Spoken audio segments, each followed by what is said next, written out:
The 1920s, generally referred to as the Roaring Twenties, was a time of economic prosperity in America. As the Prohibition movement expanded, alcohol consumption became illegal with the 18th Amendment. This gave rise to speakeasies, increased crime in the form of gangsters and bootlegging, as well as a new image for women.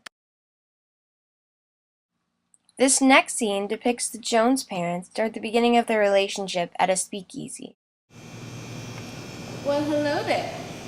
Might this speakeasy belong to you fine fella? Why, yes it does. Care for a drink, dollface? Well, that would be delightful, thank you. Might make me a little bit more loose for my dance coming up. I'm a flapper, you know. Yeah, I could tell by your short dress. It's nice to see women's ankles these days.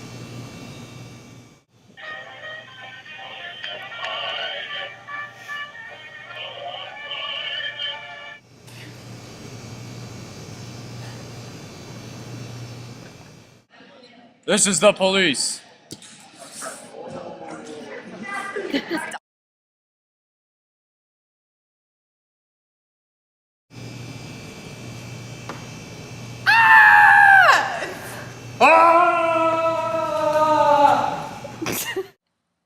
On October 29, 1929, the U.S. stock market crashed partly due to overspeculation and growing use of credit, bringing the U.S. into depression. Throughout the 1930s, people all over cities were losing jobs and unemployment rates skyrocketed. The depression also hit farmers hard and slowed their income. Further west, farmers and landowners were experiencing what was known as the Dust Bowl, which made it extremely difficult to cultivate any land.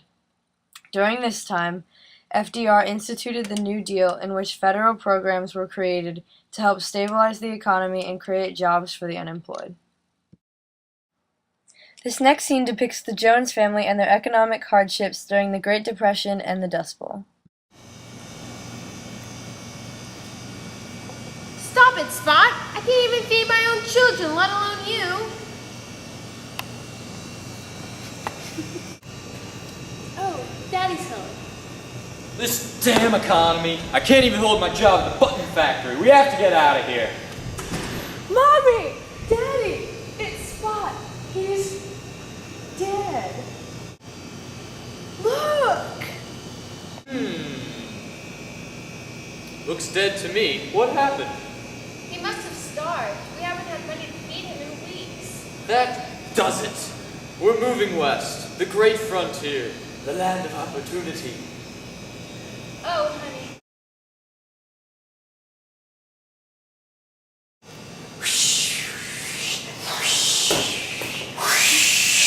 It's so windy! It's so windy! Why ever did we move out here? The land is so dry and bare.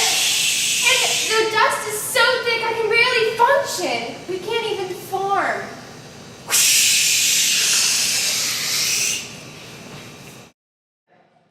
During World War II, the United States began a policy to stay neutral and out of the affairs of the war.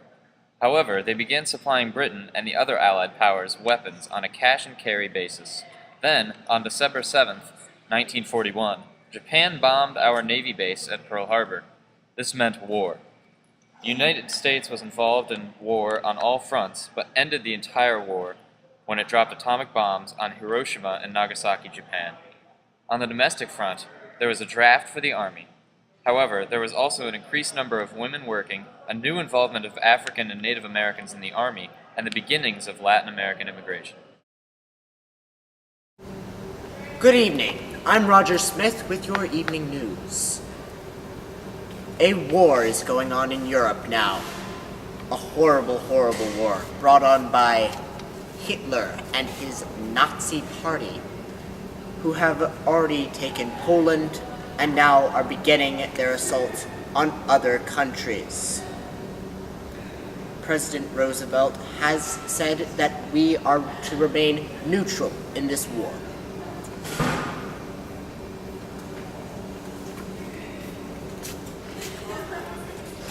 This just in. We have made a treaty with European nations, giving them rights to, if they pay with cash, then they can buy weapons from us. People are starting to say that this is a break in American neutrality, but President Roosevelt assures that he is not breaking anything.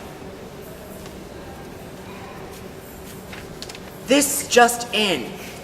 Dirty little Japs go and bomb Pearl Harbor. President Roosevelt declares war. American troops are being rallied up, and a draft is being placed on America. This is your news. Good night.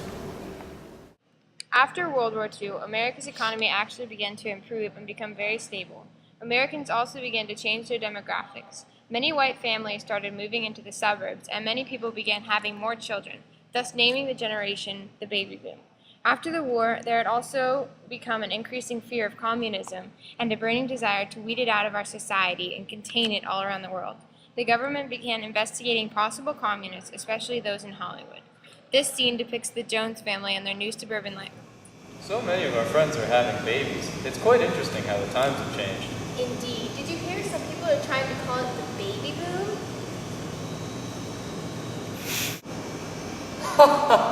They're so clever.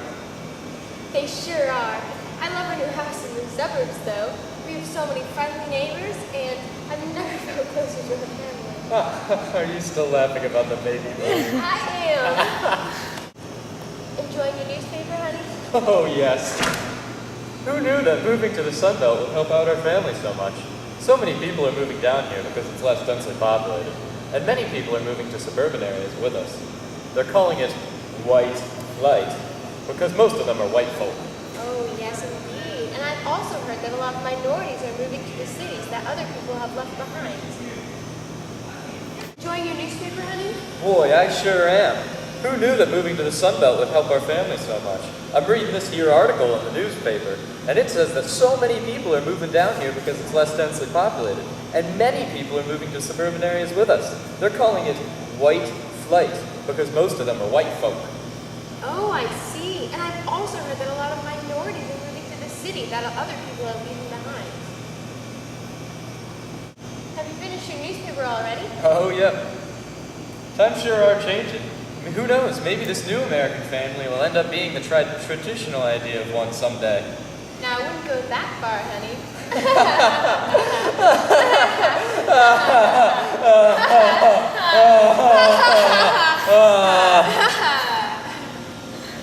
Mommy, Daddy, I love this new life. Daddy's home at 5 every day, and Mommy gets to stay home to play with me. Well, I'm sure glad you like it. Say, how would you like another little sibling? Maybe even two. I will be the happiest girl in the world.